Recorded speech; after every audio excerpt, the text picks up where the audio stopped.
Chag Sameach. Please turn to the middle of your handouts to page 2 for candle lighting. The light of Yom Tov candles must shine beyond the synagogue. We are commanded to bring light to our community and our homes as we celebrate. Joy and light of Yom Tov be with us in our homes. May they shine within us while we pray and celebrate. Let us make our world glow with the divine light of God's presence.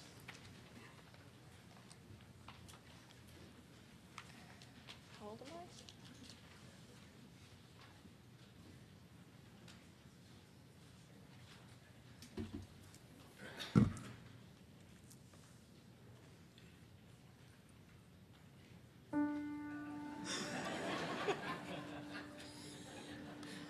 Baruch atah Adonai Eloheinu melech haolam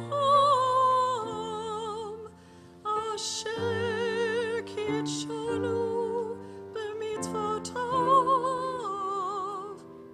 v'tzivanu lehadlik ner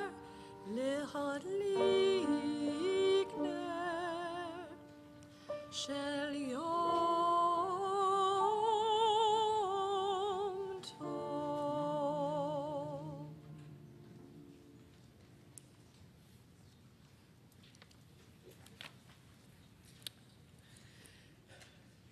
The first night of Pesach is among the biggest moments of our year. The seventh night, tonight, is about on a level of slichot, the eve of preparation for the fall holidays that we reinvented this past September. We are taking a similar approach to the celebration of this holiday tonight. Neither show nor shul, neither davening nor drama, but somewhere in between. In your hands is a guide, not really a Siddur or a Haggadah.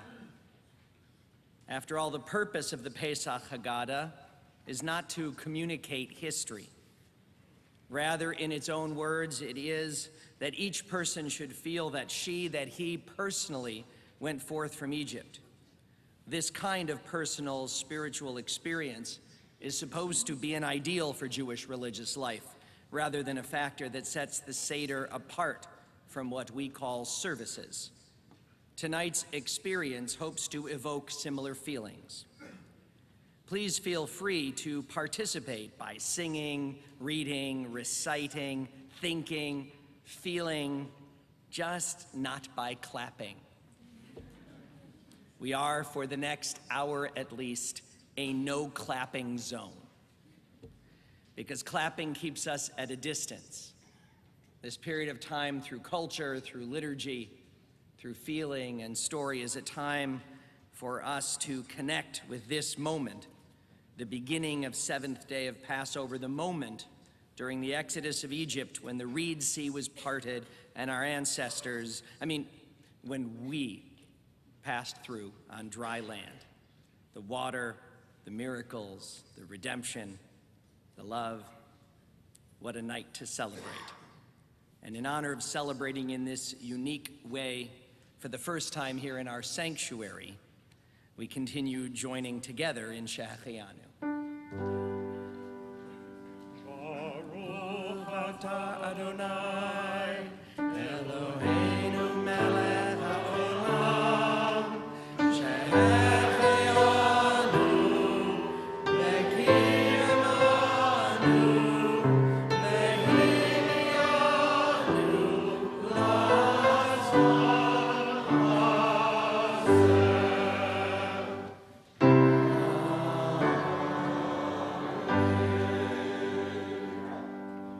We continue on page 2. Please rise.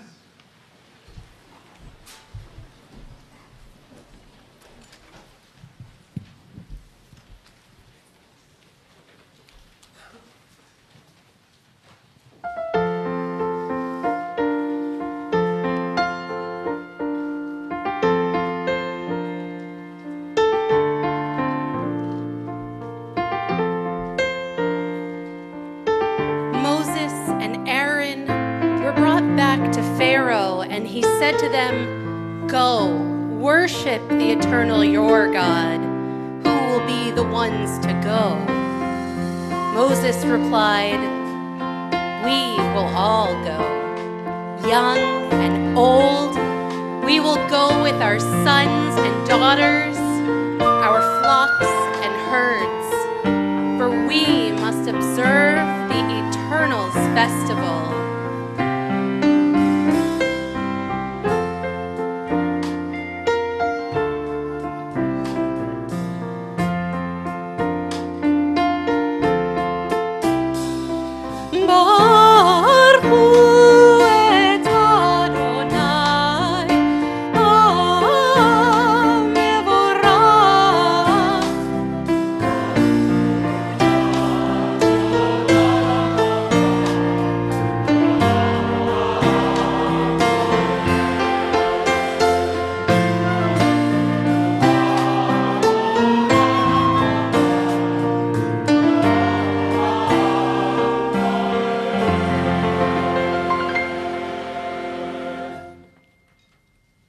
Please be seated.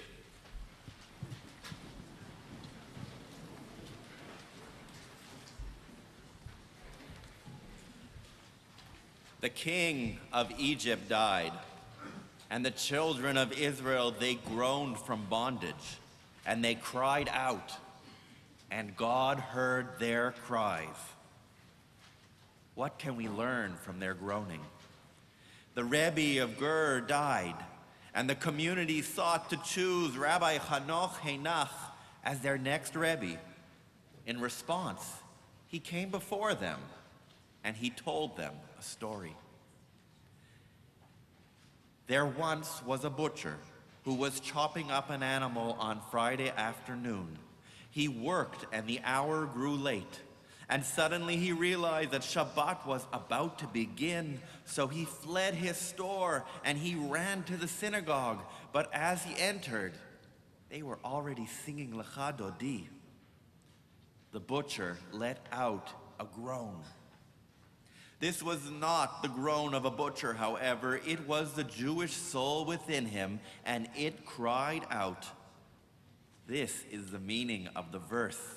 The children of Israel groaned from bondage.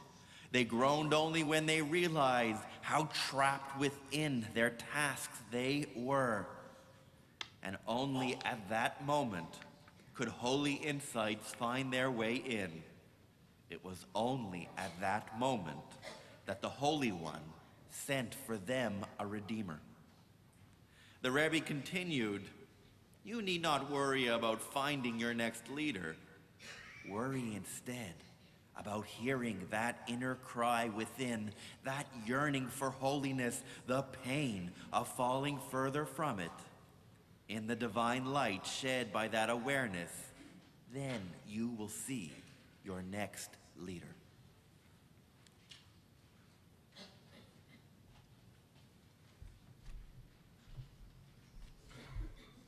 I remember in grade school, there was a sign above the chalkboard.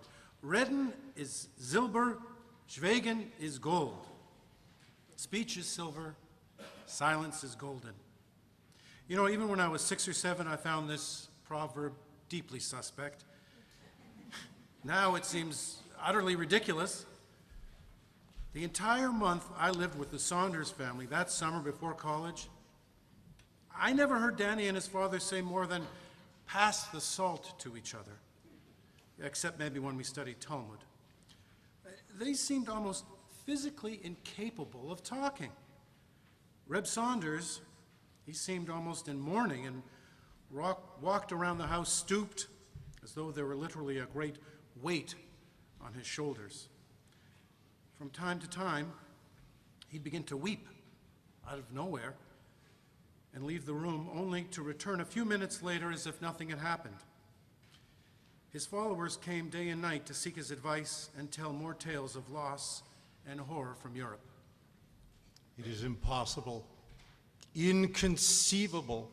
Each day we receive news of greater and greater devastation. The losses are immeasurable. My father says the same thing. He says American Jewry is all that's left now to carry on. It is God's will. We must wait and pray. A lot of people now are saying that it is the time that Palestine became a Jewish homeland. They say that the time for waiting and praying is past, and not to... Who says this? Who are those people? Afikorsim, Goyim! Ben Gurion and his Goyim will build Eretz Yisrael. They will bring Torah into the land. Goyishkeit they will bring into the land, not Torah. And where is the Messiah? Should we forget completely about the Messiah? For this, 6 million were slaughtered. Who says we should build Eretz Yisrael? Who? I'll tell you who. Afikorsim, Jewish Goyim.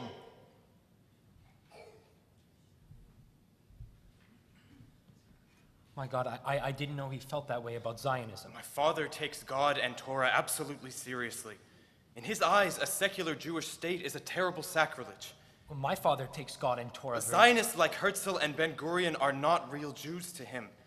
They are not followers of the commandments. They are apikorsim. They are contaminated, and so is Zionism.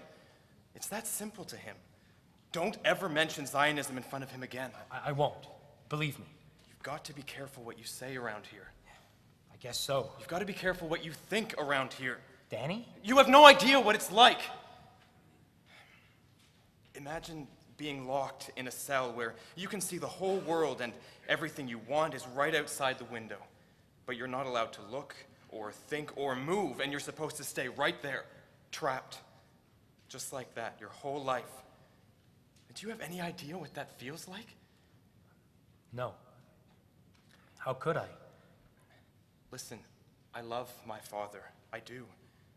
I don't know what he's trying to do with this silence he's established between us, but I think he's a great man, and I respect him and I trust him completely, which is why I think I can live with the silence. And I pity him too. He's trapped. He was born trapped. But I can't stay trapped. I can't. What do you... And I won't. You mean you'll refuse? After 6 generations? My brother could take his place, don't you think? Levi? But he's a good kid. Well, he's quiet, but he's bright. Sure. He could make a fine Sadiq. Sure, I guess, but... Don't worry, it won't be for a while. Not while I still live at home, but someday. What will you do? I don't know. But I've got to be able to breathe. How can I ask questions and then ignore the answers? How can I read Freud and then ignore everything I've learned? My God, Danny. Look, don't worry. I'll work it out. It's like Talmud, when the commentaries contradict each other. There's always a way to reconciling the different point of views, somehow. I've just got to figure it out.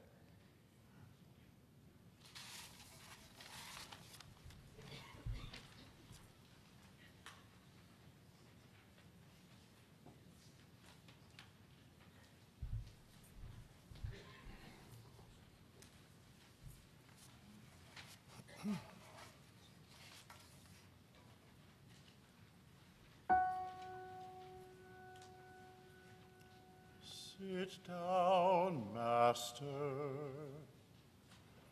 on this rude chair of praises, and rule my nervous heart with your decrees of freedom. Out of time you have taken me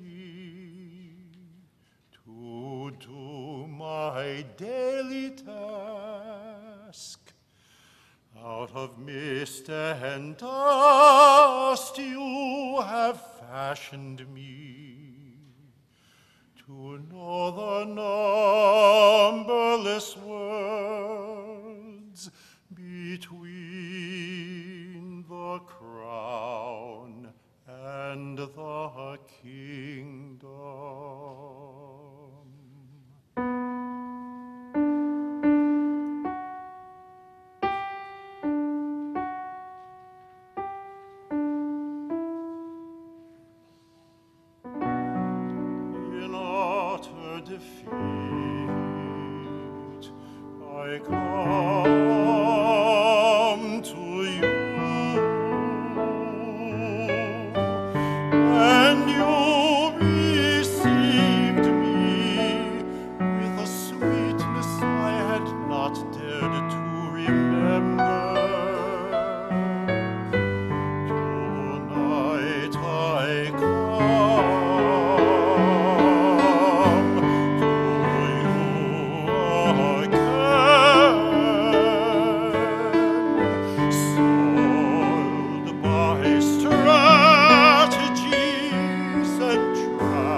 והיו הדברים האלה אשר אנוכי מצווך היום על לבביך, ושיננתם לבניך ודיברת בם, בשבתך בביתך ובלכתך בדרך, ובשוכבך ובקומך, וקשרתם לאות על ידיך, והיו לתותפות בין עיניך, וכתבתם על מזוזות ביתך ובשעריך.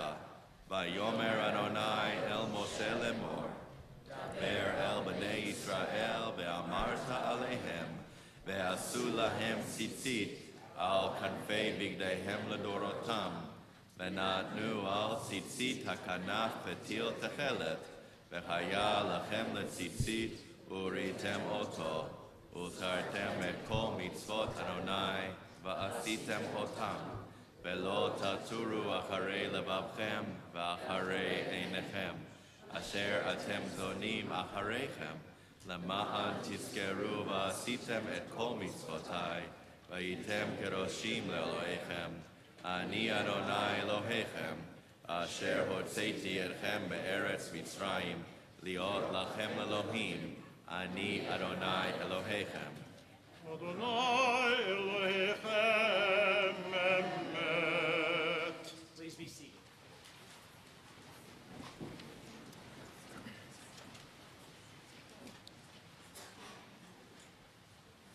Water is as basic to human life as the Shema is to Jewish prayer. At good times and bad, we pass through the waters of life in search of meaning, in search of the rock of our strength, in search of ourselves. However, except for that one ancient time, we rarely pass through on dry land. We must face the sea ourselves. The power of the waters can be a miracle and a threat. When the waters rise and swell, even an ordinary rock can be our redeemer when we are at sea. By S. Yitzhar. That rock.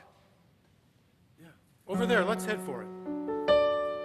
No, you swim over there, he said. I'll wait for you. Why? Look, it's not far at all. It's right over there.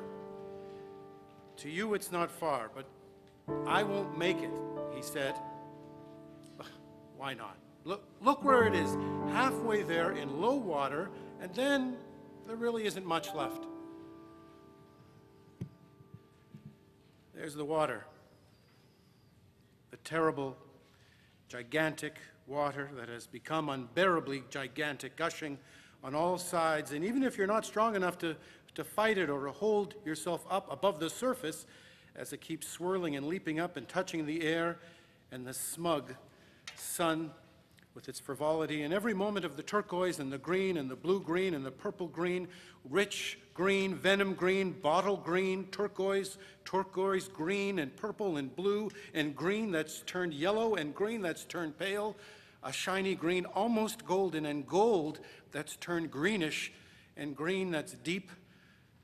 But suddenly the rock is right there, very close, just a few steps away, except there are no steps left in you, and in truth, well, you haven't a drop of strength left, and no reserves to take it from. To move an arm or a leg, you muster whatever willpower you have and beg what remains of your hollow muscles to work up enough energy for you to raise an arm, to lift a leg, and you mobilize something that's no longer even within you, to lift your gaze towards the rock, and you see it, and it's there right in front of you, almost in reach. Incredibly, you're about to touch it, except you don't have what it takes to ask yourself how you'll overcome that almost.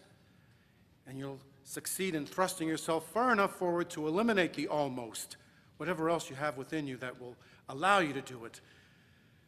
Not knowing how a part of you can still do something to make you able to let you move ahead that tiny little bit more, except that you're suddenly touching it. And it is the rock itself. And there are Avi and Benny already dipping their feet in the water, amused and smiling at the sound of his stammering efforts to reach the rock and touch it, laughing kindly and generously holding out their friendly hands to him so that upsy-daisy they can reach down together and pull him up in one swift swirl and lay him down on the rock. So, you did it, Avi said and smiled. We told you you could. Benny smiled at him too. All right then. So we're heading back?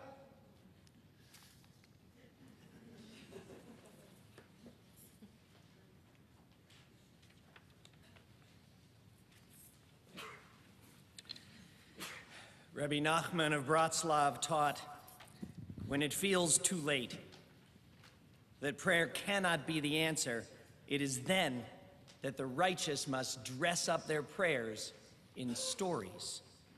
At such times, we must be bold and brash for the sake of holiness, just as those who oppose it are bold. The essence of this brashness is expressed through joy and celebration. As the prophet Nehemiah said, "Joy in the eternal is your strength."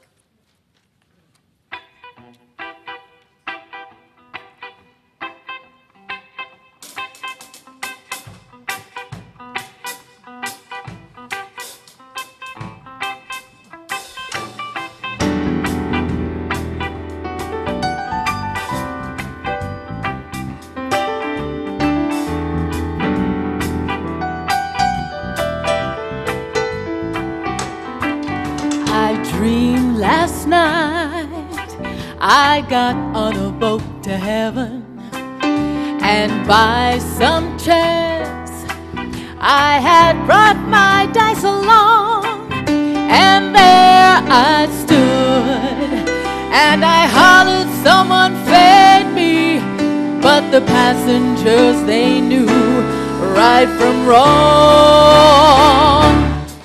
For the people all said, sit down, sit down, sit down.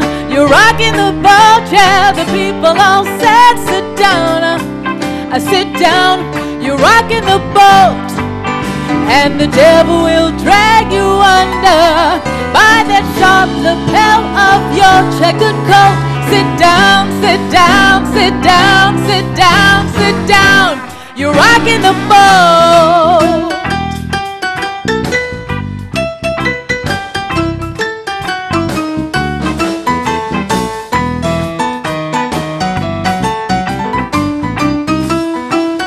I sailed away on that little boat to heaven, and by some chance found a bottle in my fist, and there I stood, nicely passing out the whiskey, but the passengers, they were bound to resist.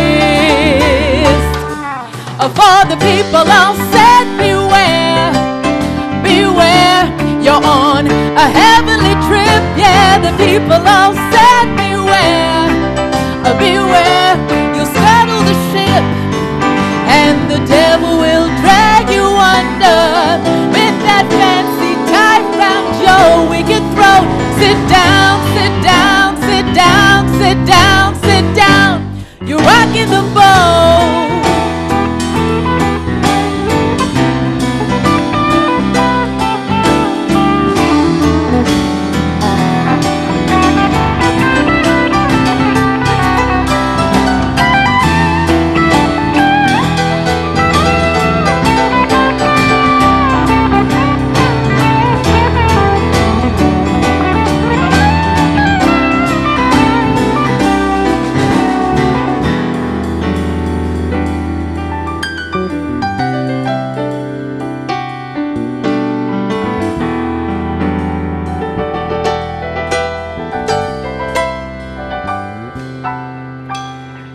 As I laughed at those passengers to heaven, a great big wave came and washed me overboard.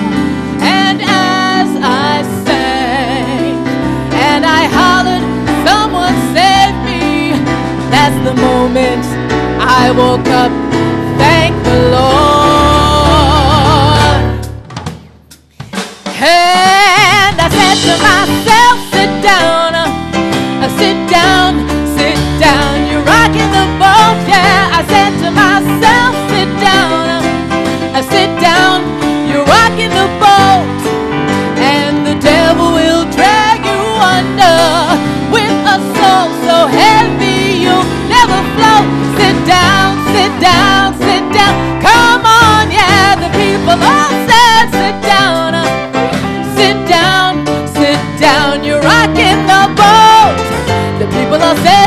down. Are you listening to me? I said the people, they said beware, beware, watch out, cause the devil's gonna get you. The people all said no more, we're gonna sink for sure. Sit down, sit down, sit down, beware, sit down, sit down. Come on, no more, sit down, just sit down. You're rocking the boat. 4.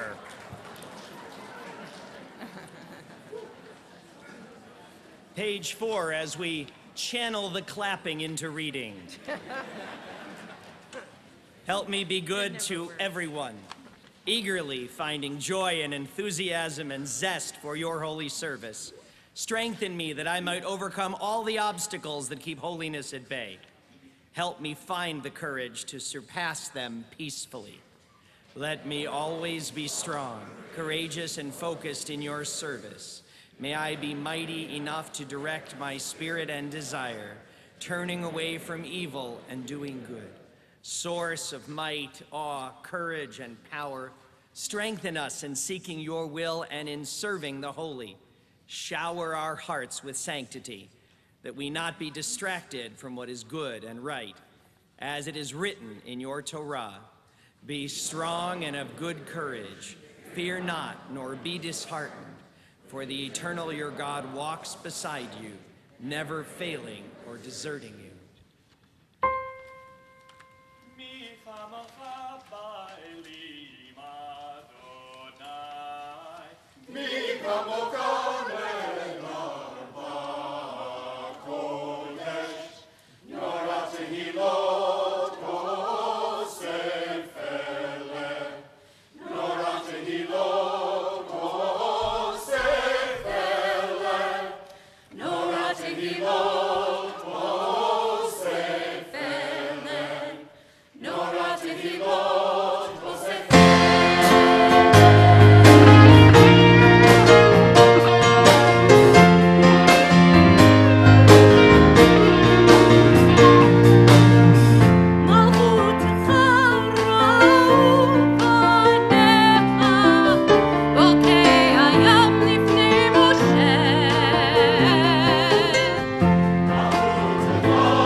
Rise for the Amida. We're in the middle of page 5.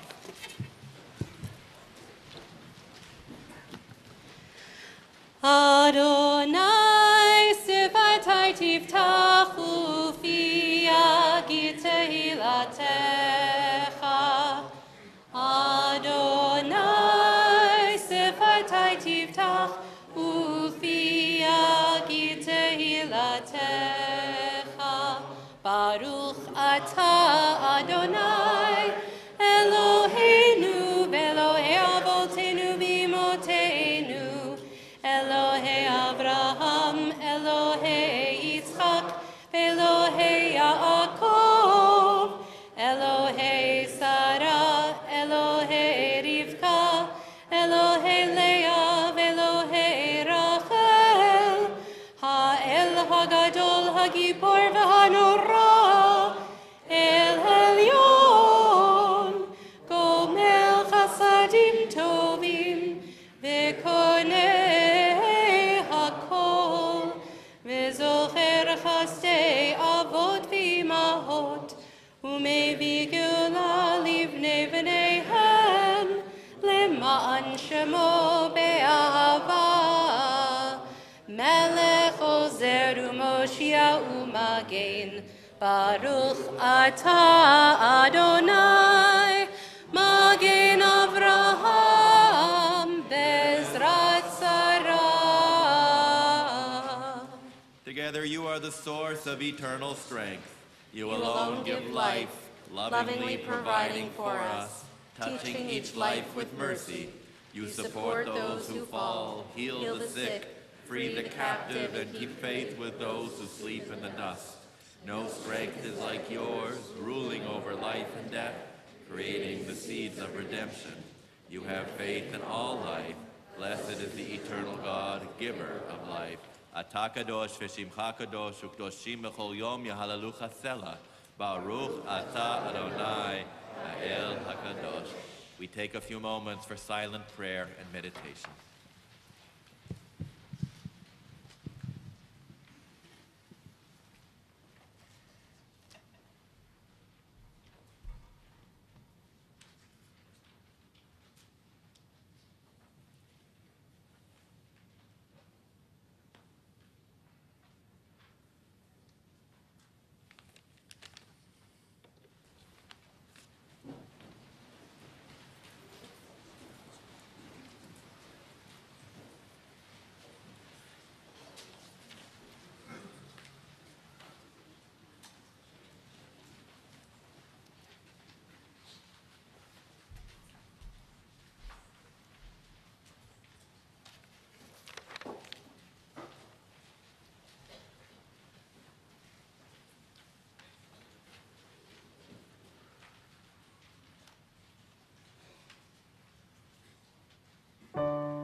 Mayim.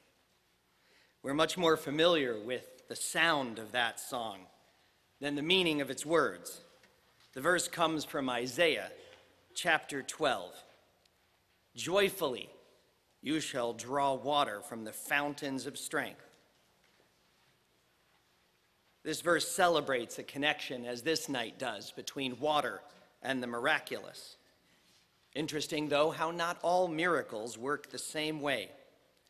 The ancient, watery wonder we mark on this night is a classic, religious, biblical miracle.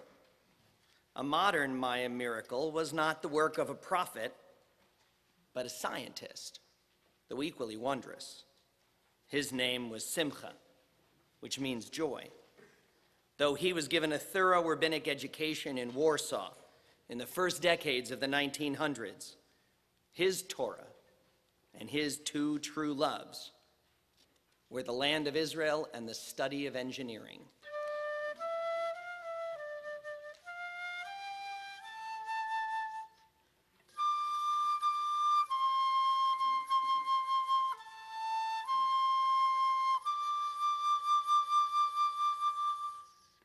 The verse really ought to have his name in it.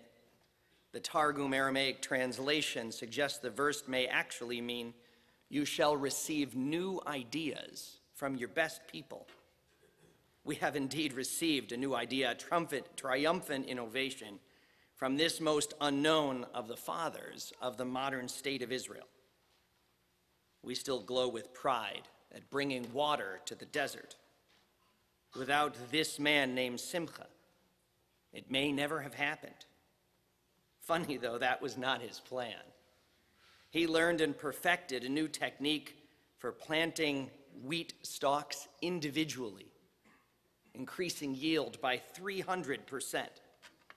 After World War I, when he brought this idea to Dagan Yabet, the second kibbutz in the land of Israel, no one was excited. What to do when others don't love your great idea?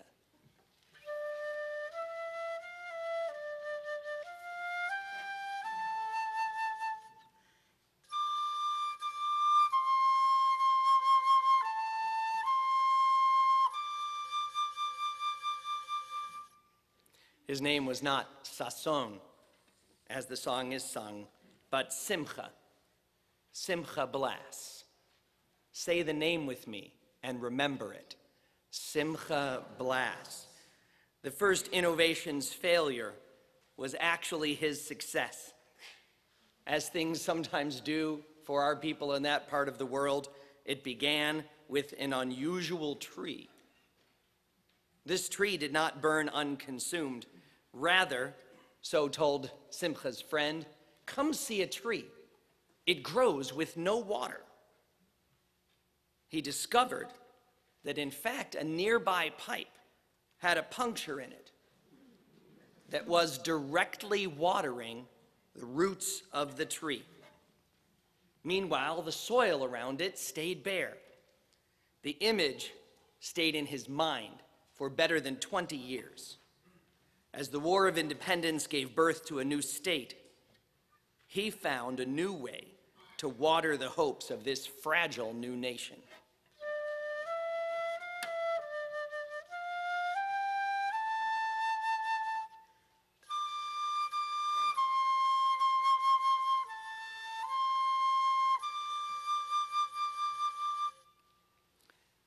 Through this inspiration and his engineering prowess, Simcha Blas created the most important innovation in modern worldwide agriculture, drip irrigation, together with his son, whose name happened to be Isaiah. But they didn't do these wonders alone. In addition to irrigation, Simcha Blas, what was his name again? Simcha Blas, designed and oversaw the creation of Israel's national water carrier. With the full support of David Ben-Gurion, he designed a water system that would make life-giving water available through the length of the land. During its building, it's estimated that 1 in every 14 Israelis was involved in the project. All know the name Ben-Gurion, but it was Simcha Blas, unknown to most to this day, who nurtured our hopes and fed and watered future generations. Our world needs more miracles like this one. Not miracles necessarily brought directly by God, but waters brought when we bring our caring, our expertise, our science, and answer the call, when we bring the waters of science and technology and hard work and use it in Canada, in Israel, throughout the world, to build a sustainable future for our people and for us all.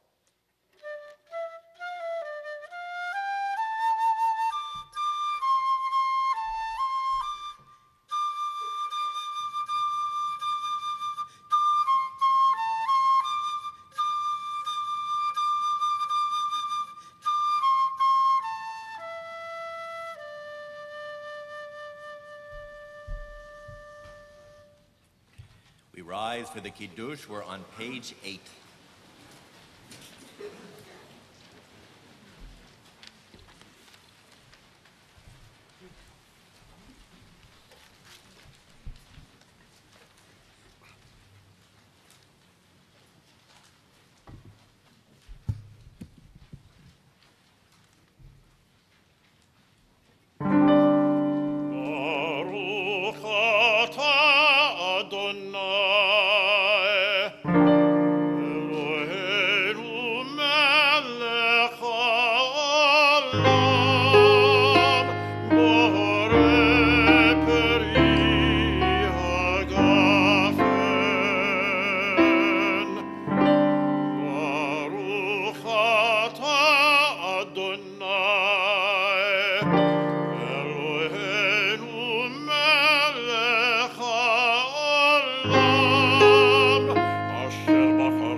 Chaim. We remain standing for the Alenu on page 9. Alenu Shabeach la'adon hakol, teit gdula liotzer breishit, shelo sanu kegoye ha'aratzot, velo samanu kemishpechot ha'adama, shelo sam chelkeinu kahem, וגורלנו ככל המונם, ואנחנו קוראים ומשתחווים ומודים לפני מלך מלכי המלכים הקדוש ברוך הוא. ונאמר והיה אדוני למלך על כל הארץ ביום ההוא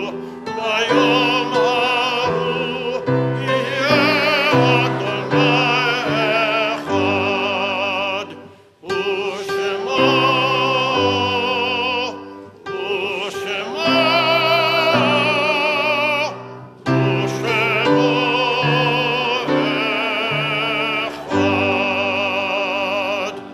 Please be seated.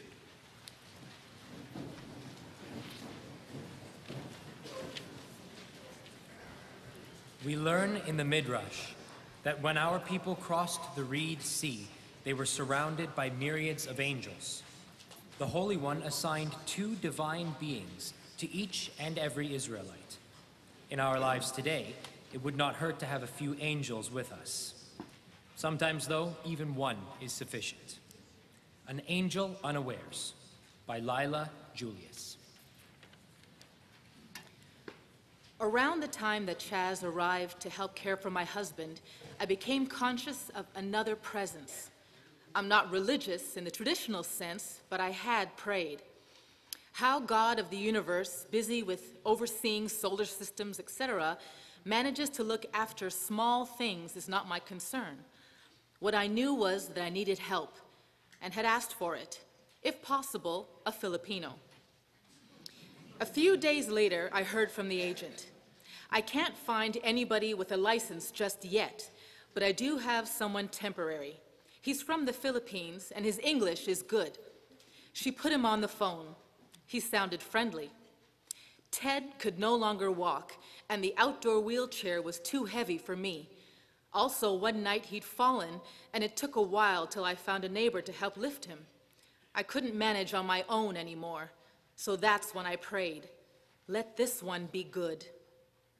Chaz is short and a bit stocky, like the rest of our family. When he smiles, his face, the color of cinnamon, lights up like saffron. He is sweet and soft-spoken, moves with a quiet focus on whatever task is at hand. I was told that his job included caring for Ted, making his meals, and keeping the house clean.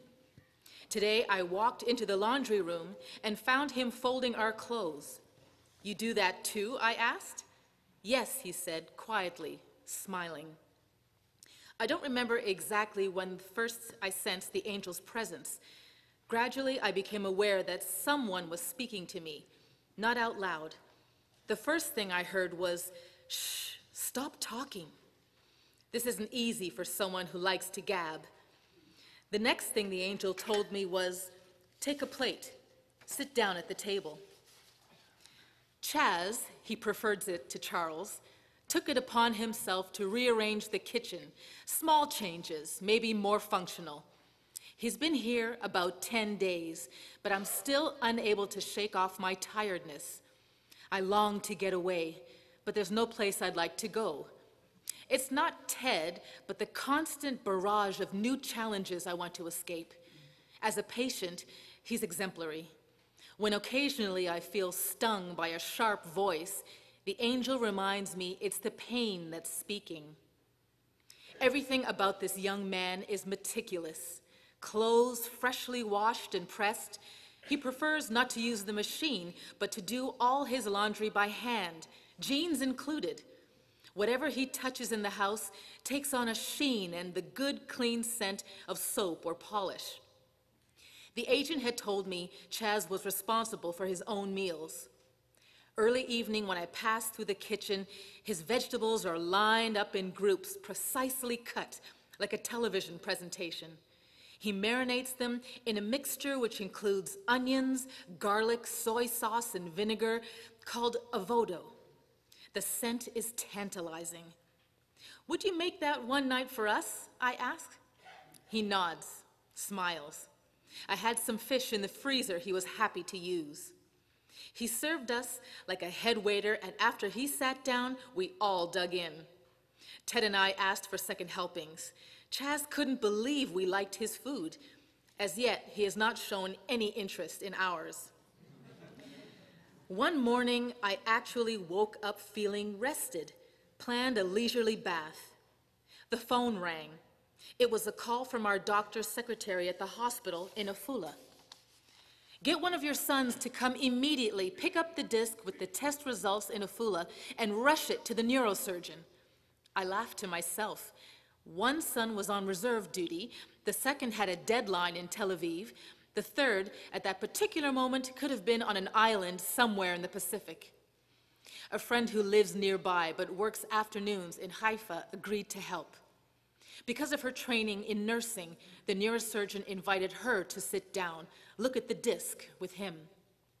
She phoned to tell me Ted's cancer had spread to the left side of his brain. Surgery was not an option. It would leave him partly paralyzed. The staff was considering radiation. When Ted woke up, Chaz gave him a leisurely breakfast, assisted him in all the morning routines. "Go take that bath," said the angel. 4 days later, we found ourselves in a Tuscan-like villa with landscaped garden, large sunlit windows, polished tiled floors. It was the small Italian hospital in Haifa, which shares the radiation team with the prestigious one nearby. We had expected 2 weeks of treatment. We're getting 4. We took a private room with 2 beds. Last night, when Chaz was off in Tel Aviv, I stayed over. I got 4 hours of sleep. Ted, maybe 2. He said none. The painkillers weren't strong enough. Apparently, tumors in the brain are not painful, but metastases in the rest of the body are. Early next morning, Ted was whisked away for his first treatment. Afterwards, we had breakfast together. The coffee tasted like espresso. I asked if it's the Italian influence. No, I was told, Arab. Since we were taking turns caring for Ted, I organized a lined notebook to record the significant events of each day, the treatment, anything unusual about Ted's behavior, different medications, etc. That way, each of us could see at a glance what he had been done, what was still needed. Chaz's writing was neater than mine, his pages meticulous. Night care was more demanding than day care as Ted became disoriented and often belligerent. Sometimes I could diffuse a fight by sitting with him, taking his hand or holding him, talking as one would to a small child, even joking. Although Ted had been confused before his hospitalization, it seemed like the daily radiation to his brain was playing havoc. Chaz, dealing with the brunt of it, never complained. On days when the commuting became too much for me, different family members took over, sometimes sleeping at the hospital as well. But Chaz was the mainstay those 4 weeks, and we couldn't have managed without him. Friends who visited at the hospital referred to the white uniformed staff gliding up and down the halls as angelic. But Chaz is in a class by himself. 3 years younger than my youngest, he's brought out the angel in me. For Ted's homecoming, we arranged for a hospital bed, and it was understood that Chaz would now be sleeping downstairs in Ted's room.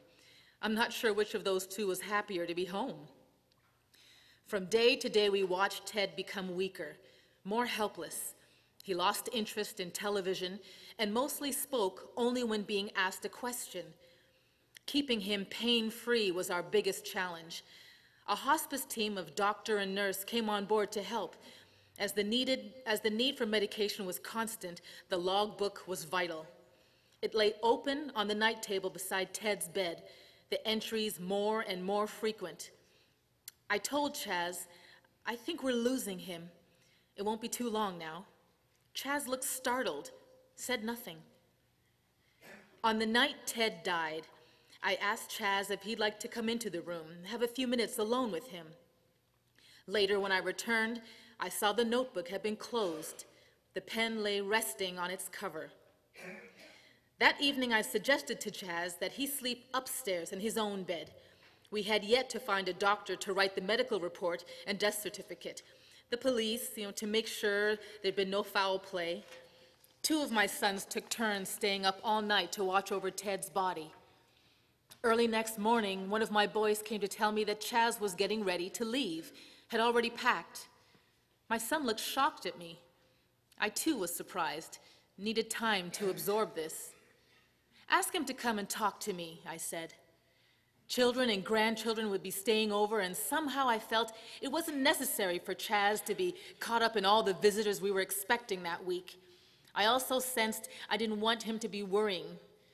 I didn't want to worry about him. I needed to be free for other things. As startling as this information was, it felt right. Chaz told me he'd already made inquiries about another job. There was the possibility of something in Ashkelon. I paid him and wished him well. In the past, we'd already discussed that any time he needed references, I'd be glad to write a letter, speak on the phone. Having never stinted on my appreciation, I joked, "You know what I'll tell them." Chaz blushed, laughed, and we said our goodbyes. I wanted a few minutes alone, needed time to absorb that he was gone. I had the rest of my life for missing Ted. 2 months ago, I'd asked for help, somebody good. He was now on his way to answer someone else's prayers.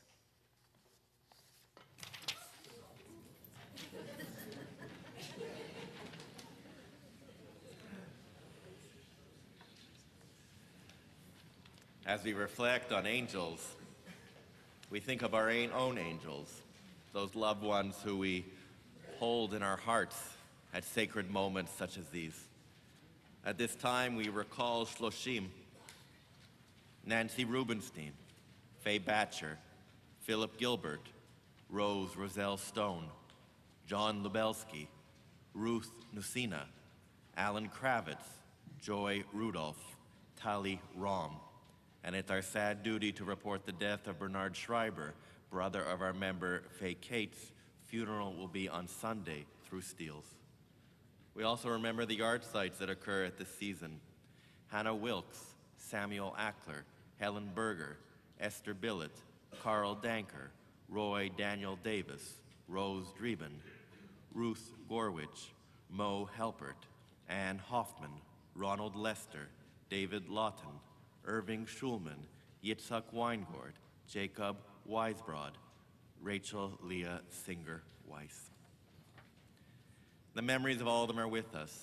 Our griefs and our sympathies are mingled as we turn to words sanctified by memory, words glorified by hope. Please rise.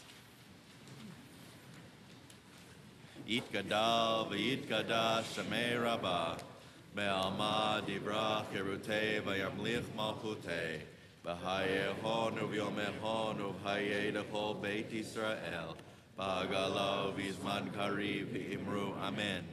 Yehei Shmei Rabbah mevorach le'olam u'me'omaya, yitbarach v'yishtabach v'yitpoar v'yitromam v'yitnaseh, v'yitadar v'yitaleh v'yitalal Shmei d'kudsha b'richu, le'ela min kol birchata v'shirata, tushbechata v'nechemata, damiram be'alma v'imru amen. Yehei Shlama Rabbah min Shamaya, v'chaim aleinu ve'al kol Yisrael v'imru amen. Oseh shalom bimromav, huya aseh shalom aleinu ve'al kol Yisrael v'imru amen. May the source of peace and peace to all who mourn and are bereaved among us, and together let us say, Amen. Please be seated.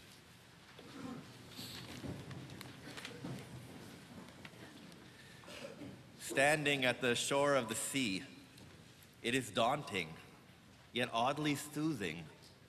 The waves, they push back and forth. It is joyous, yet strikingly sad. We are leaving so much behind. It is thrilling. It is mysterious. Where are we going? For the Israelites, having just escaped slavery, standing at the shore of reeds, this was a key step in their transformative journey. As they waded into the water, they embarked on an important mission towards freedom. They could trust that they could rely on God's blessing and that so much promise lay before them. But needless to say, they were also anxious. Each day we walk in their footsteps, we are confident of our direction, but we are unsure of the stops that we will find along the way. In just a few days, a whole delegation of Temple Sinai leaders will be embarking on the March of the Living.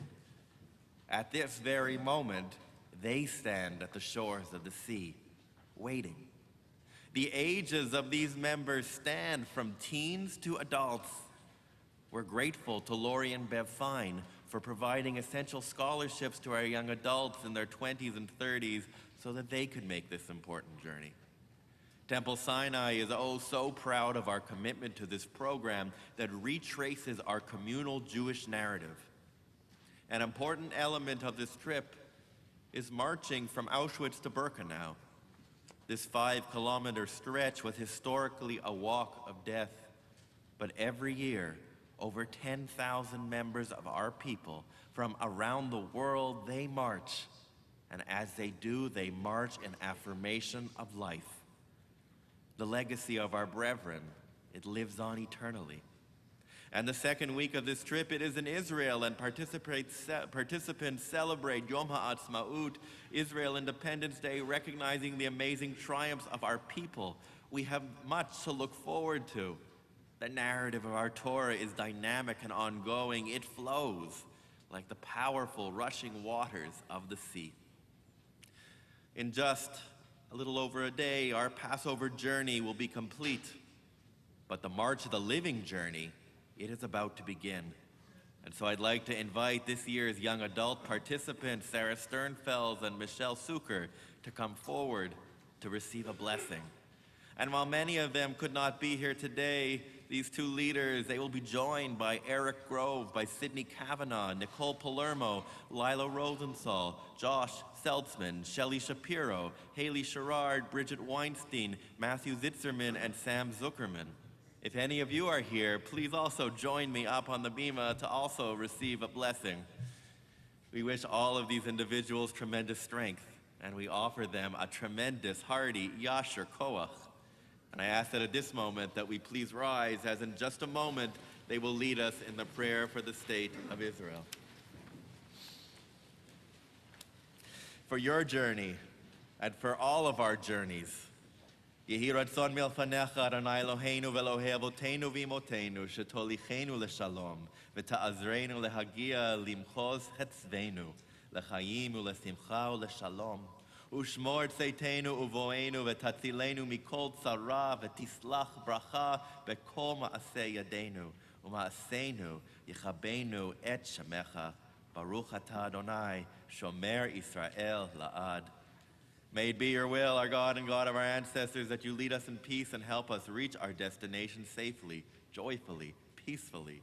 May you protect us on our leaving and on our return, and rescue us from any harm.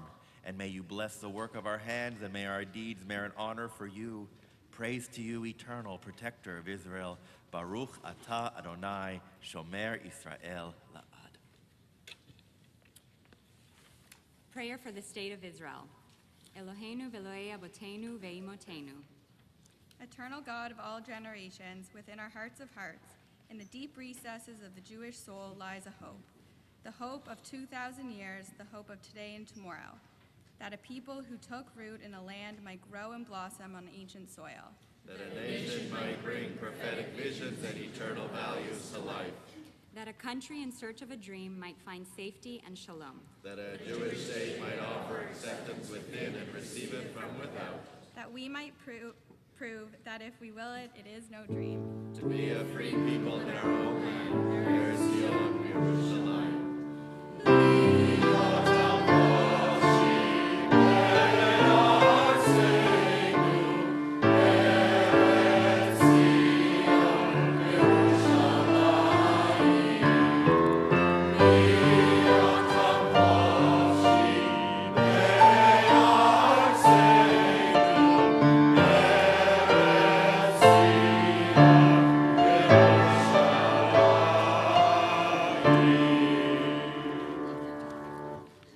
Please be seated. Wow, what an evening. And we still have more to look forward to. To our musicians, to our actors, thank you so much. And a special thank you to Cantor Osborne, to Cantor Orangel, to the ensemble choir for your musical wonders. You have lifted our spirits up so high. We have just a few preparations underway for the next part of our evening, so please bear with us for just a few moments as we get things set up. We'll be underway with our service honoring Rabbi Dolgin in just a few brief moments.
That was truly a joyous expression of praise, and it was the choir's beautiful gift to Rabbi Dolgin tonight. And before I start my introductory comments, just based on Rabbi Michael Berg, I just want to acknowledge, before we move on, the smorgasbord of spirituality that we just experienced with our rabbis, our cantors, the musicians, the actors. Yesher Koah to all of them. And a special one to Rabbi Dolgin and Cantor Osborne for again orchestrating a brilliant non-service. So I'm going to announce right now that the restriction to not applaud is now uplifted. And after tonight, Rabbi Dolgin, I know you will resume the rule when it's appropriate. I was thinking it feels as if we barely left the Seder table in the company of our family and our friends. And yet here we are at the conclusion of a holiday that signals a coming together to retell the Passover story, L'Dor V'Dor, from generation to generation. Usually here at Temple, the Erev Seventh Day of Passover is a quieter affair. But tonight, looking at this beautiful full sanctuary, if I ask, why is tonight different from all other nights? The answer is clear. It has everything to do with our cool rabbi. In an already celebratory year, Temple's 60th anniversary, and this Passover holiday, it seems the perfect opportunity for our congregational family to come together to honor you, Rabbi Dolgin, in your 18th year as our senior rabbi. Rabbi, your Temple family and your own family have been working diligently to make this evening special for you. And we know over these many past years, Mrs. Dolgin, A.K. Joan, has worked hard, generously sharing her tremendous gifts of music and special needs education with our congregation. I have to tell you, though, by the way,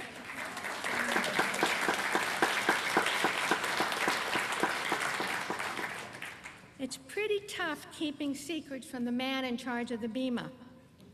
But we do have some wonderful surprises for you. And as Cantor Osborne and I were speaking earlier, we agreed this is a labor of love. First, there's some special music that you will recognize as your neighbor, love your neighbor as yourself. And I thought how appropriate for Rabbi Dolgin, whose mandate has always been that Temple Sinai be a place where everyone can feel welcome. It was composed especially for this evening by Andy, Joan, and Rabbi Dolgin's eldest son. But I can't help but note that the boys seem to have their mother's musical genes. And following that, there will be another presentation, The Primary Purpose of Prayer, again composed specially for this evening by Cantor Charles Osborne. And it is based, I have been advised, on Rabbi Dolgin's favorite text. So I want to point out that both of these are world premiere performances. And folks, you heard it here.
primary purpose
our guest speaker, it is with great pleasure that I introduce our special guest, Rabbi Jonathan Stein, a colleague, a friend, and a mentor to Rabbi Dolgin. While trying to make the arrangements for him to attend the event, we enjoyed a couple of meaningful conversations on the telephone, talking about Michael, talking about our grandchildren, and his retirement. But to that point, I would be remiss not to mention just a few significant facts about our guest.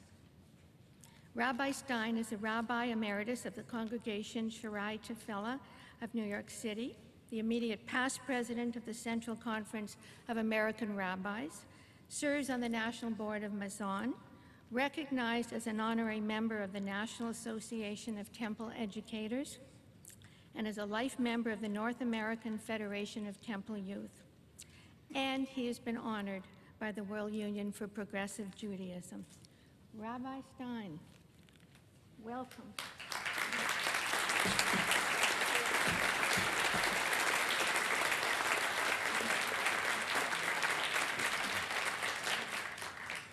Thank you very much, Rhonda, and thank you for taking away that little platform. I don't think I could see my notes in retirement if I was taller. Erev Tov and Chag Sameach to all of you.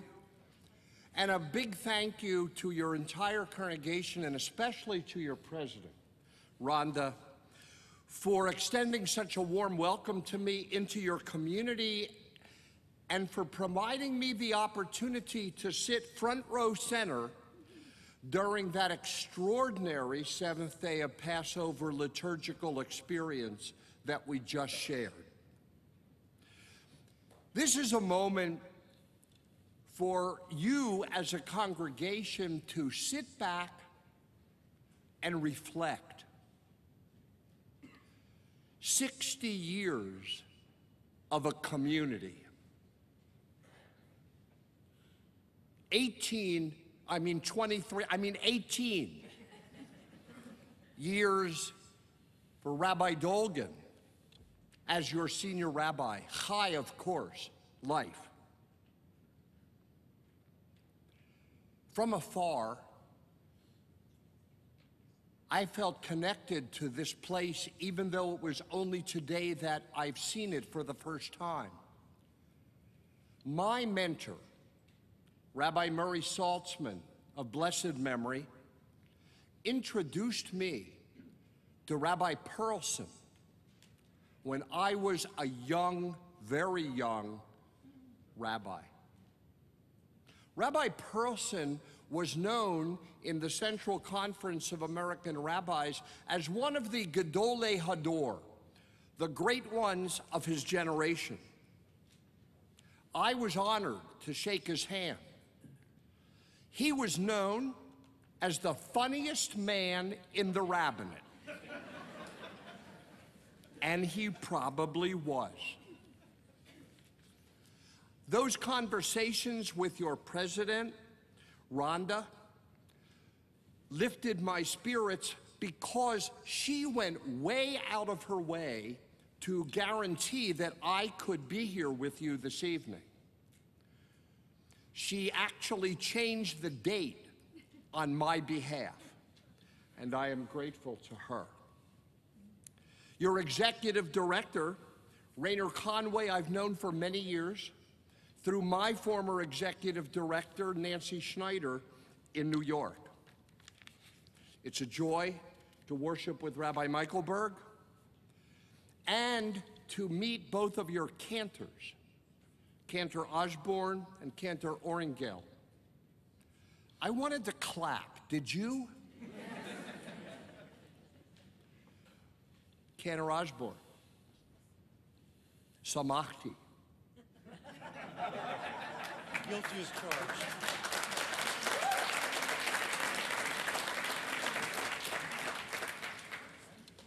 What an inspiring piece of music. I always saw this name in our program next to it, Cantor Charles Osborne. Here he is. And there is one other colleague and friend that I want to recognize at the risk of leaving someone out, and that is my classmate and friend, Rabbi Larry Englander and his wife Cheryl, who are here.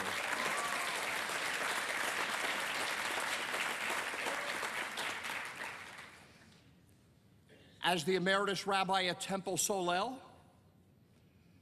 he is now part of your rabbinic staff, teaching you, leading you. It's a testimony to Rabbi Dolgin that he is able to invite Rabbi Englander to be part of this community. We've known each other for too long. He is my classmate. We were ordained together 40 years ago, this June. He preceded me as editor of the CCAR Journal, and in his retirement, he serves as president of Artsenu, continuing the legacy of Zionism that he brought to the rabbinate and which has infused Canadian Jewry. You are in for a continuing treat with him as part of your rabbinic staff. There is a lot to celebrate here tonight. Among other things, we mark the shidduch, the match between this congregation and this rabbi. It's been a good shidduch, a mutually beneficial shidduch for all of those years, no matter how you count them. Your congregation and your rabbi have found stability in each other. Family stability for Michael and Joan and Andy, Matt, and Zach. I first met them when Andy was 6 months old. Joan and Michael came to Indianapolis, Indiana, where he served as a rabbinic intern. They lived in the biggest house in the congregation, right across the street from the synagogue, and they had it all to themselves. These years later, I will admit to a lot of jealousy at his housing arrangements. Joan has worked to help build this congregation along with Michael. Junior choir, family programs, and especially working with kids with severe special needs in preparation for B'nai Mitzvah. Your congregation and your rabbi have developed a mutual interest in promoting Jewish traditionalism here at Sinai and in Toronto, fitting with the way that Canadian liberal Judaism operates and this congregation. Your congregation and your rabbi have both benefited from Rabbi Dolgin's superior ability with language and traditional Jewish texts, and your mutual desire for him to continually deepen his scholarship and skills, exemplified by his private study with a local Haredi rabbi, perhaps unique in the world, as well as his participation in the management programs at the Kellogg School in Chicago. Your congregation and your rabbi have continued to advocate for Zionist causes and love of Israel, whether it's the Israel trip from which he just returned, whether it is support of March of the Living, support for the liberal congregation in Beersheba, working with Israeli NGOs. Israel is center on Sinai's agenda. Your congregation and your rabbi have fostered the Reformed Jewish spirit of creativity. What we just experienced together is the beginning of an attempt to create a new spiritual awakening by combining tradition and modernity in the best of what Reformed Judaism has to offer.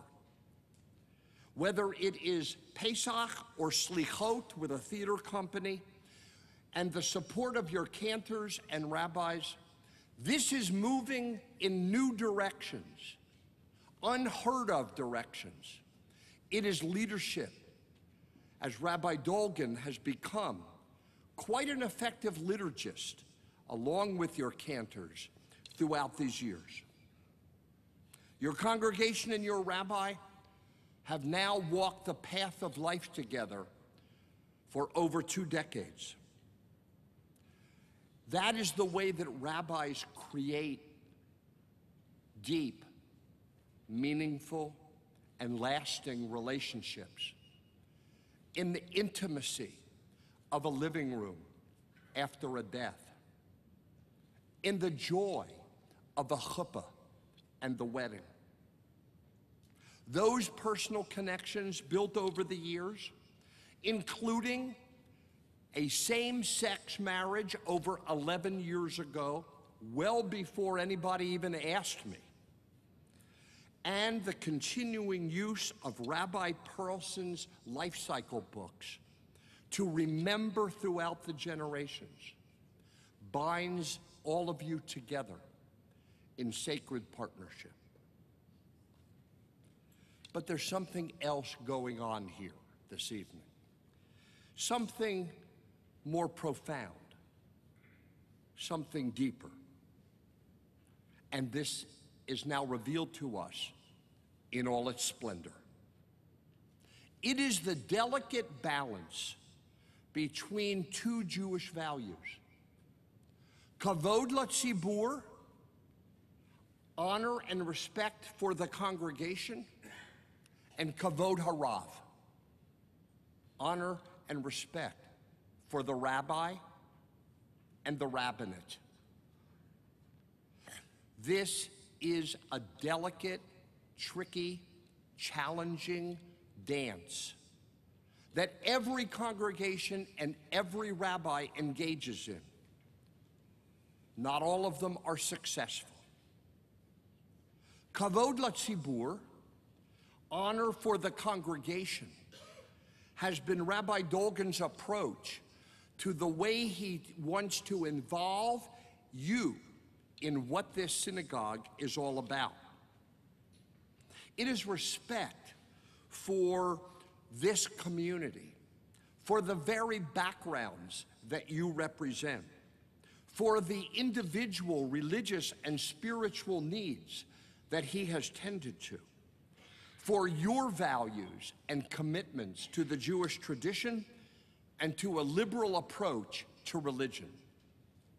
Kavod latzibur, honor to the community and the congregation, is a fundamental way that rabbis are able to engage, involve, and increase and deepen the Jewish commitment of those whom they lead. Kavod harav, honor and respect for the rabbi, is an important component of our rabbinic self-image and crucial to our ability to influence Jewish life wherever rabbis serve the Jewish people. I'm going to invite you to eavesdrop for a moment on a few words that I wrote for rabbis, not for the community and the congregation, but to allow you a little insight into a rabbinic understanding of what kavod harav might mean. The title rabbi carries with it the promise of Jewish knowledge and the privilege of moral authority. But gone are the days when the congregation would stand when the rabbi entered the room. I did witness that once in the early 60s at another Temple Sinai in Pittsburgh, Pennsylvania. The president would come out on the bema exactly 1 minute before services were to start. And at the precise moment, would get up, hit a gong. The congregation would stand, and the rabbi would enter. You laugh. I did too. That kind of kavod harav is not what I'm talking about. That's for show and ego. Many fret that the traditional honor assumed to be due a rabbi has now given way to an encroachment on rabbinic status by lay people and other Jewish professionals, transforming us into something we didn't go to school to do, to be the CEO of a synagogue business in addition to a spiritual leader with vision and insight. Yet while the luster of Kavod Harav may have worn off for some of our colleagues and laypeople, a great deal of that shine still remains, depending, of course, on how we rabbis handle ourselves. Some of rabbinic status comes from our smicha, our ordination, symbolic of our mastery of Jewish scholarship, our skills with traditional texts, our knowledge of history and theology, our ability to teach in ways that are understandable and sometimes inspirational, and our intellectual consistency all play a role in establishing the rabbi as a, if not the, central figure in the continuity of the Jewish tradition. Humility is an integral part of that work. Rabbis often say, "I don't know. Let me find the answer." We dare not pretend to have the secret to life's mysteries. A rabbi without both learning and humility will often fail to fulfill his or her rabbinic potential. Rabbis earn respect and honor by acting as moral exemplars in both our personal and professional lives. Part of a rabbinic role is prophetic, pointing out the ethical failures of society, standing for the values that our tradition holds dear, even in the face of vociferous opposition and pushback, proclaiming our truth, even when we encounter, especially when we encounter, resistance. When rabbis talk about difficult issues, we must learn to do so in ways that others can hear and digest. We do not possess the one and only truth, and our personal lives must exhibit integrity and faithfulness. When there is a disconnect between what we publicly proclaim and our private selves, our internal ability to sustain moral authority is eroded from within. Kavod Harav is reinforced and amplified by the rabbi's menschlichkeit. A rabbi who is caring and kind and flexible and empathetic is much more likely to endear him or herself to those they serve than one who is judgmental and rigid. Our rabbinic egos often get in the way, influencing us to act defensively or to protect our turf or to become stubborn out of a need to assert power or to win. The rabbi who is thought of as a mensch may periodically be taken advantage of, but a rabbi who is a bully or who threatens his people when they disagree will not succeed. Many of us enter the rabbinate assuming that the title rabbi would automatically lead people to follow us. It didn't take long for me to figure out just how false that is. Relying on ascribed status rather than earned status does not serve the rabbi well in the long run. While Kavod Harav will accrue to each of us because indeed respect for the office itself continues in Jewish life, those of us who find the most meaning and purpose in our calling will earn additional respect, not just because we are rabbis, but because of the types of human beings that we have become. In order for us, rabbis, to merit kavod from others, we must be secure on the inside that we are worthy of the title that we have earned. We used to joke that when we were first ordained, somebody would say, "Rabbi," and we would keep walking. It didn't sink in. Our rabbinic self-image sustains us internally and allows us to serve with a sense of authenticity. As often happens in life, what seems like something granted by others actually comes from ourselves. It's like the reminder from Ben Zoma in Pirkei Avot. Ben Zoma is asked, who is honored? He answers, he is honored who honors others. Kavod harav, derived from our history, our role, our office, and title, must be bestowed by you and earned by us every day. Tonight, together, we celebrate the success that Sinai has found in fashioning the delicate balance between Rabbi Dolgin's kavod latzibur and your kavod harav. I wish all of you, President Singer most especially, on behalf of the rabbinate and the CCAR, and I wish to my cherished friend and colleague, Rabbi Michael Dolgin. They together have had the vision and the wisdom to make it work here. May that continue for as many years as Rabbi Dolgin may live. Mazel tov, and thank you for allowing me to speak with you.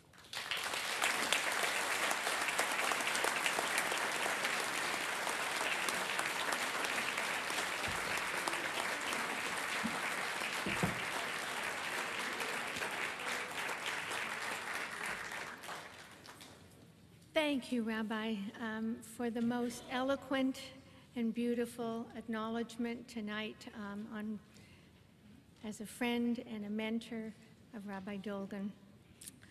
We're playing musical lift here, if you're wondering what's going on. If I didn't stand, you wouldn't see me on the little bench here, so it just takes a few minutes for me to get there. At this time, I would like to welcome Paul Lesner, who brings greetings on behalf of the Canadian Reform Movement, in addition to the beautiful letter sent by Rabbi Rick Jacobs. You'll see that in the front part of your program, who is the president of the Union of Reform Judaism, or as we affectionately say, the URJ. Paul is president of the CRJ, the Canadian Council for Reform Judaism. I'm not going to tell you more about his bio, but if you look at it, it's certainly obvious when you read it how very generous he is as a volunteer leader, so actively involved in the Reformed Jewish community, locally, nationally, and internationally. Welcome, Paul.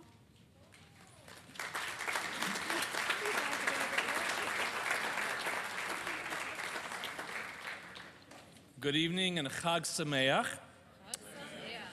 First, allow me to convey to all of you Rabbi Rick Jacobs' sincerest regrets that he was unable to join us this evening to celebrate this masterful occasion.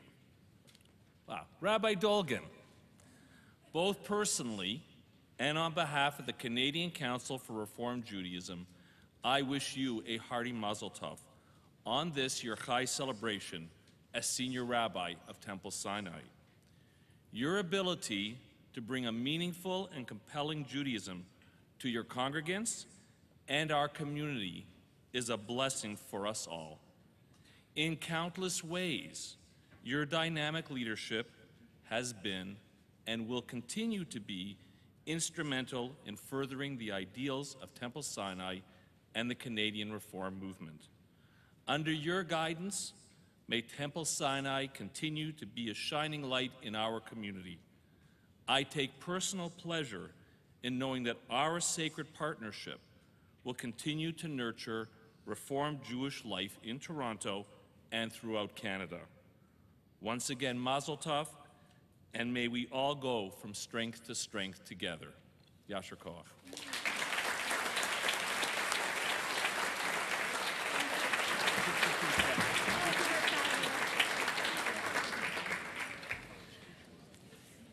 Thank you, Paul, for those beautiful words.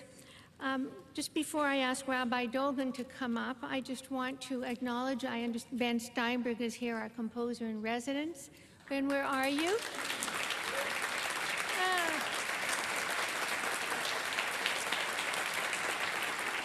Wonderful to have you joining us.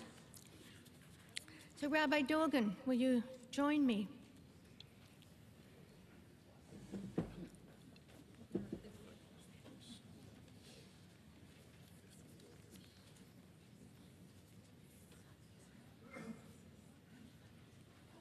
This is going to be fun because I'm on the left side of the bima tonight. He usually is. So Rabbi Dolgin, tonight was another very intense combination of theater, prayer, music, that for me and for all of us, I think that was so reflective, inspirationally, and truly an unexpected, wonderful finale to Passover. But I can't resist this in the Temple Sinai tradition. I have a question for you, Rabbi Dolgin. But you've been studying for years, and you may have a question for me. Just kidding. Tonight is your night. And my question is, though, you can tell us, did we actually surprise you? Your first 18 years as our spiritual leader has been outstanding. As a rabbi known for being a thought leader, an innovator in progressive Jewish thinking. So let me count just a few of the ways. Rabbi Stein talked a few about them, but let me just say how significant it was that you chose to support Israel earlier before many other temples did. And Israel is now in our DNA at this temple. It was really obvious on our mission to Israel the results of his love when we visited the thriving community of Modi'in. We've supported it with Rabbi Dolgin urging and direction. When we visited the two Reform Gamim or kindergartens in Beersheba, how important they were. They are spiritual pioneers. I have to talk about the pucks of peace because it gives me great delight how to support and encourage dialogue between Arab and Jewish kids. When we were there at the hockey arena in Metula, the kids who weren't speaking the same language, we said, how do you communicate? And they said, we talk hockey. Or I could mention that your understanding and that teaching takes place in many ways, and the scope that includes authoring Temple, Sinai, Siddurim, and other creative liturgies. I understand a new one's coming out May and June. Your values of inclusivity seen in a myriad ways, outreach, dialogue, interfaith, multi-faith, communities, interfaith options for burial side by side, and again, performing same-sex marriage for temple members. Your emphasis on creating innovative opportunities for our youth and young adults to explore Jewish leadership opportunities, such as the Brussels leadership trip. And of course, making worship meaningful in new ways, such as we experienced at Slicha and tonight. The list could go on, or I could simply say how you have touched so many of us in so many heartful ways with those relationships of caring, of being there for you. So many members have said the extraordinary things you've done, gone out of your way at those times that are so meaningful for us. But tonight is about your love of studying and learning and how that's inspired us. And the genesis of an idea of a digital Beit Midrash with its center at Temple, we think is a perfect project to honor you. I don't know if you had a chance to look at it there. I did. You didn't? Well, maybe we should look at it just for a second. Could you see it? I've seen it, Okay. yes. Got to double check here. You know, when you think of typical study, we think of people, we think of books. Rather, a digital Beit Midrash is a new kind of space. Think learning reimagined, created with new technology. This digital space will greatly enhance our congregation's ability to learn and would open our doors to Jewish world in a new, exciting way.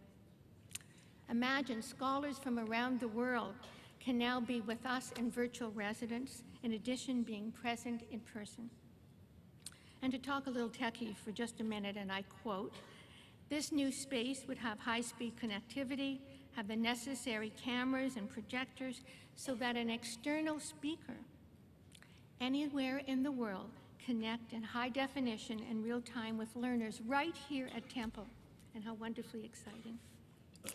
So Rabbi Dolgin, on behalf of all of the lay leadership, the clergy, the professional staff, and all of your Temple family, it is such a pleasure to stand here today with you, a personal pleasure, as we launch this vision of Temple's future digital Beit Midrash.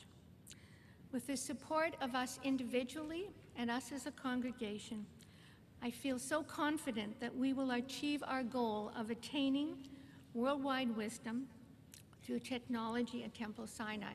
I'm just checking you're listening. Did you get the www, the alliteration? We really are so excited about that. I am also so confident that the next 18 years will be equally full of creative new ways of serving us as a congregation that is very, very mindful of the tremendous gift we have given in you as our spiritual leader, our confidant, our teacher, and our friend. Thank you. But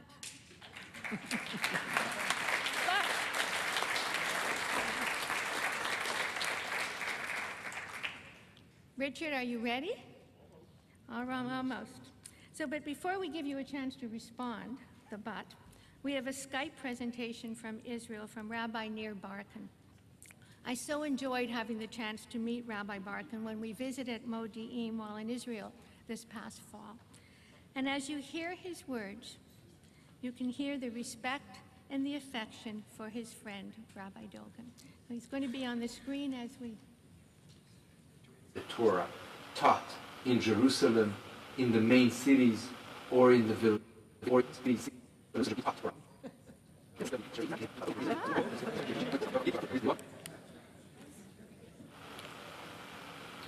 רם זכור אותו האיש לטוב ויהושע בן גמלה שמו. He's remembered for good, Yehoshua ben Gamla. If it wasn't for him, the Torah was forgotten in Israel. In the beginning, whoever had a father, the father would teach him Torah. If you don't have a father, you won't study Torah. What do you understand from that? התקינו שיהיו מושיבים מלמדי תינוקות בירושלים. The teachers were sitting in Jerusalem because Torah comes from Zion. If you have a father, your father will take you to Jerusalem and will teach you Torah there. And if you don't have a father, you won't go up to Jerusalem to study Torah. So then they put rabbis and teachers in every city and every town around the country. And whoever can go there with his father and study Torah. And then they decided that the teachers and the rabbis should sit in every village, in every place there are children, to teach them the Torah. Every country, every city, every village. And when they are 6 years old, 7 years old, they come and study Torah. But if this tractate of Talmud would have been written in today's days, it would say, let's have a virtual Beit Midrash. We don't have to have the Torah taught in Jerusalem, in the main cities, or in the villages.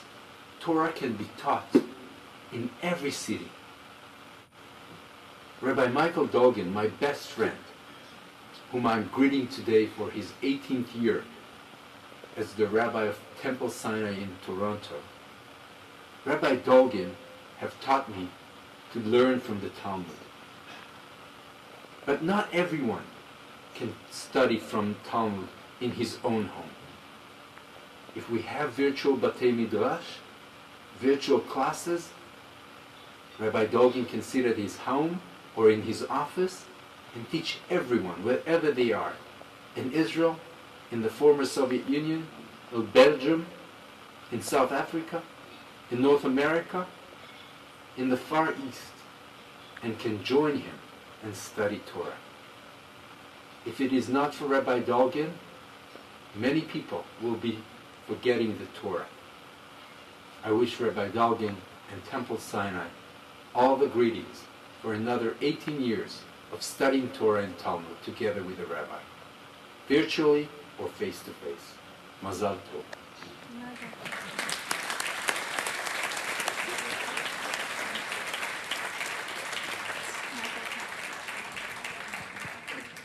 You get your tree.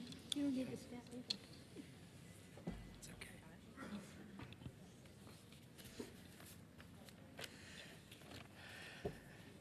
Where'd you go?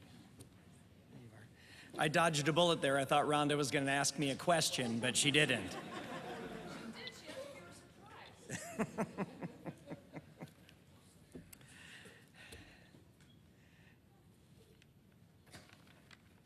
It's even prepared to speak tonight, I admit to being a bit speechless.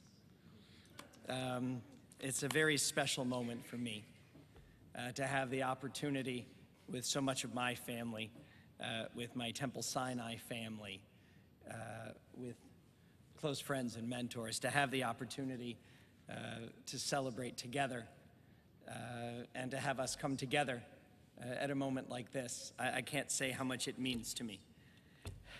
I can say, in honor of 18 years, that I will never forget the week in which I interviewed to be the senior rabbi of Temple Sinai. I had an interview on Monday night with the board. I had an interview on Tuesday night with the search committee. Joan was induced on Wednesday, and Zachary was born on Thursday.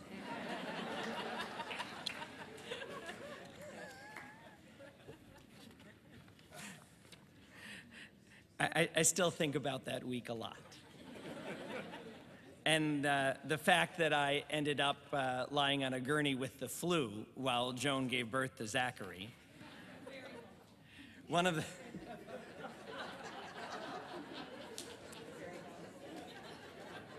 I'm so glad that most of you didn't hear that. But a question that I thought Rhonda was going to ask me when she mentioned all these things was, how do you survive it all? As I tell people often, being a rabbi isn't just a calling, it's also a job. It's also a lot of wonderful, serious work together. And the answer to how I have not only survived, but thank God thrived, is sitting here in the front row. Is with the support of these years from Joan and my guys, Andy, Matt, and Zach.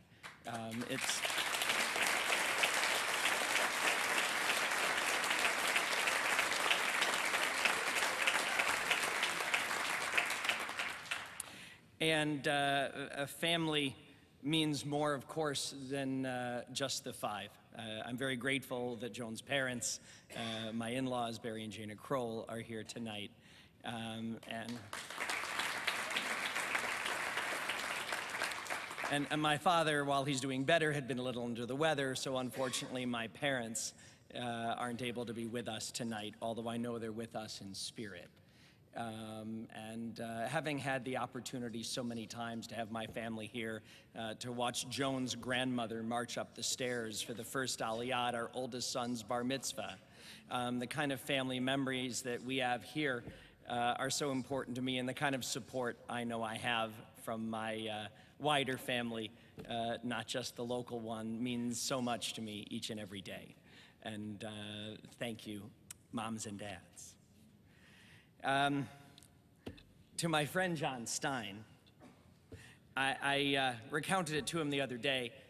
I'll never forget a conversation. John and I have had so many conversations over the years, and he has been such an important friend and mentor for me that other than family, when I was offered the job of being senior rabbi at Temple Sinai, the first non-relative that I called was Rabbi John Stein.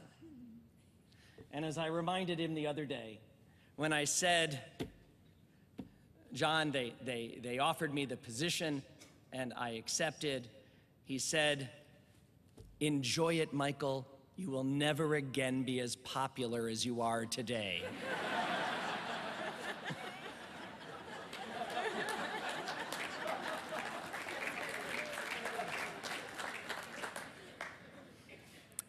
He was right. Thankfully, though, the job of a rabbi is not about being popular. It's about a profound opportunity to live in close connection with a community and to create and live Judaism day after day, week after week. And I can't be here tonight without remembering two other mentors of mine. Both of them passed away, in fact, in the same year, about 7 years ago. Rabbi Jonathan Stein of Jerusalem, Alav Shalom, was really my first rabbi in the sense that the word is intended to mean, the year that I was studying in Israel at the Hebrew Union College.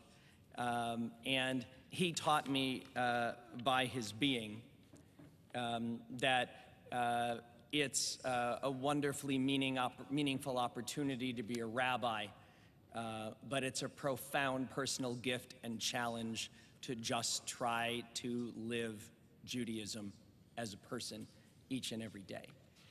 He was an exemplar of that and someone who helped me have faith in people in our tradition and was incredibly knowledgeable and sincere and caring. And he's very strongly with me tonight. And of course, I don't even have to tell you who the other person I'm referring to is.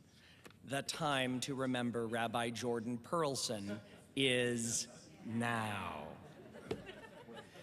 I'll talk a little more about him tomorrow morning when we're remembering. But Rabbi Pearlson taught me so much, shared so much with me. And honestly, as lovely as the remodeling of my office is, it'll never be my office. I just come in every day and sit in Rabbi Jordan Pearlson's office. And I can't think of a greater honor and a greater challenge and reminder of what I'm here to do than the privilege that I have to do that each and every day. Those two great rabbis are no longer with us. But thankfully, there are a number of people who I've had the privilege of learning from and working with here at Temple Sinai who are still with us and who I'm enormously grateful for. Cantor Severin Weingart left me a message this afternoon. He's not here this evening, but his spirit and his presence and just the man that he is means so much to me as it does to so many of you, and having had the privilege to work with him and to be part of this community with him, to me meant and means so much. Ben Steinberg was acknowledged as our composer in residence, and he is, but he's also one of the kindest, most humble, and wisest men that I know. And to call you a teacher and a friend is truly an honor.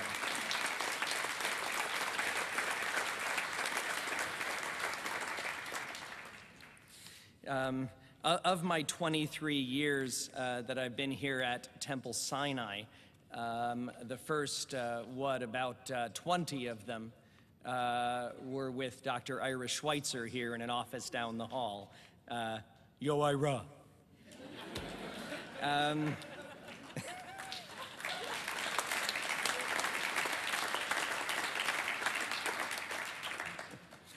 we did a lot of good, we had a lot of fun, and it meant so much to share those years together, and continues to and always will. Especially tonight, I'm grateful to all of those colleagues who have spent some time serving with me at Temple Sinai. But first and foremost, the incredible team that I have the privilege to get up every day and come here and share the professional part of the leadership of Temple Sinai with. David Cohen has just joined us this year as our Director of Congregational Learning, and it's wonderful to have him here and part of our team. And together with my incredible clergy colleagues, who I have the privilege of creatively and meaningfully serving this congregation with, Charles Osborne, Daniel Michaelberg, Katie Oringel. Thank you for you and for being here each and every day and sharing this holy work that we have the privilege of doing together for this congregation.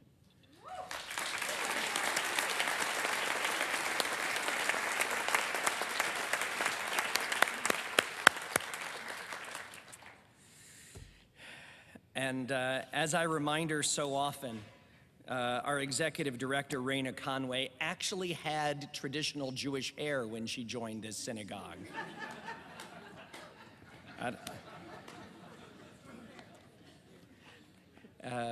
But Raina is over by the door over there and is so much more than just an executive director.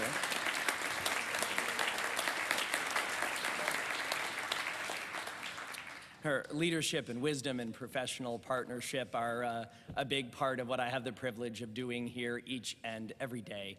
Raina, thank you so much. I really don't want to finish by announcing the page for Matovu in the morning, so I can't name each and every person who works here, but it's amazing how the entire team at Temple Sinai, from top to bottom, whatever top and bottom are, we're all engaged in the same holy work, and I'm grateful to each and every person who comes here on a regular basis and helps us make a difference. But obviously, the main partners that I haven't mentioned are all of you. Temple's not a person, and it's not a building, it's us. It's a community, it's an opportunity to do things that, God willing, we can share with the world, but really to share with each other, to challenge each other, to be there with each other, to learn and teach each other, to try new things, to try old things, to find ways together to make this incredible community continue to thrive and grow is just an intense and impressive privilege. For bookends, I'm so appreciative and honored to work as a partner with Rhonda Singer, with the president of Temple Sinai, and with all of our leadership. And this afternoon, because it didn't feel right otherwise, I spent a few minutes chatting with Harry Pollack, the founding president of Temple Sinai. It just reminded me over the years, and God willing, into the future, the amazing kind of leadership that this congregation has offered its community, the Toronto community, the worldwide community. It's a profound and humbling thing, and a privilege to share each and every day in this tradition of leadership. And so I'm so excited for days ahead, as was mentioned, for the evolution of our professional staff, as Rabbi Larry Englander comes home to be our part-time adjunct rabbi starting next year.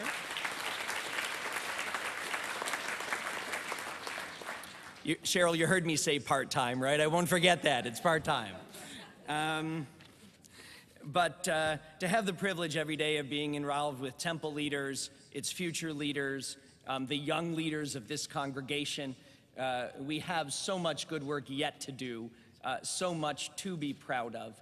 I'm so privileged myself, my family, to have the opportunity together to have been such a part of this community, and we look forward to working together, to partnering, to continuing to make everything that's meant by the word Sinai real, and to build an authentic, meaningful, proud Jewish community that lives its values and creates new leaders and adds to the world around it and to the Jewish tradition. It is a true privilege every day to be called rabbi by any of each of you, and a true blessing in my life to have the opportunity to be rabbi of Temple Sinai. Thank you so much for sharing in this evening tonight and for being here.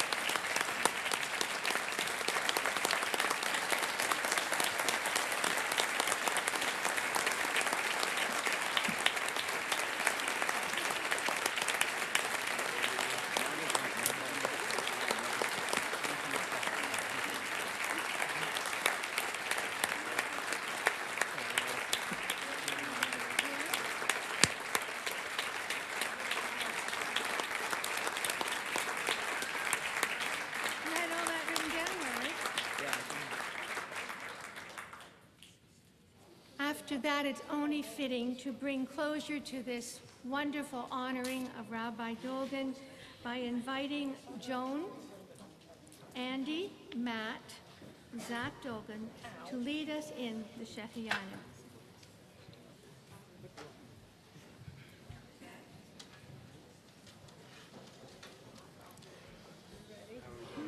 We're just going to do it. You start us.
Please join us in the new hall for an anig and continue.